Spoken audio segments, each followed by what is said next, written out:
To help us learn about maps and geography, we are going to be constructing a map out of different materials. How are we going to get these materials? In the Makerspace. So, what is a makerspace? Like its name says, a makerspace is a space where you make things. It's an area in a school, library, classroom, or other community building that contains lots and lots of different tools and resources for building and creating. So, what's in a makerspace? Anything. A makerspace can contain everyday objects such as popsicle sticks, Legos, cardboard, construction paper, Play-Doh, toothpicks, ping pong balls, feathers, blocks, toilet paper rolls, cereal boxes, Pringles cans, pipe cleaners, yarn, glue, tape, anything you can think of.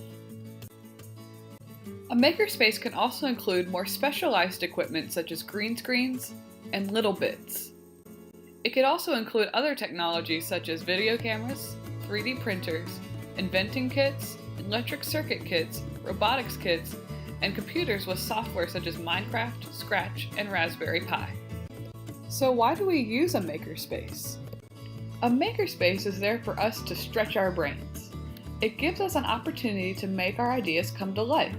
With all the great materials in the makerspace, we can discover new ways of visualizing, planning, and achieving our goals. We use the makerspace so that we can all be makers. A maker is like an inventor. The most important part of being a maker is discovering and exploring new ideas and trying different ways to make them happen. The materials in the space are there for you to explore and try out. If something doesn't work the first time, try again. Look for new ways to reach your goal. For example, if you were trying to build a bridge, what could you use to build the bridge? Cardboard, popsicle sticks, pipe cleaners, Legos, toothpicks? And what could you use to hold the materials together? String, glue, tape, Velcro, marshmallows? The possibilities are endless. Now, let's get down to business. There are 3 rules you need to follow in the makerspace. The rules are plan, persevere, and put away. Before you start creating, make a plan for your creation. What materials are you going to use? How are you going to use them? You can write down or sketch some ideas on your design brief.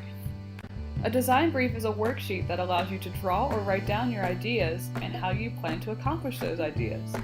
It also allows you to analyze the process of accomplishing your goals. Once you have a plan and you've written it on your design brief, it's time for step 2, persevere. Persevere means never give up. After you make your plan, it's time to get to work. Gather your materials and your plans and start building. If your design doesn't work out the way you planned it, persevere. Find some new ways to fix your design until you find something that works. The last step is put away. That means if you get something out, put it away. If you make trash, recycle it or put it in the trash can. If you have leftover materials that you didn't use, put them back. Make sure that the space is just as clean and organized as it was when you got there. Here are some other things to remember while you're using the makerspace. If you need help with any of the steps, ask. I will help you to the best of my ability.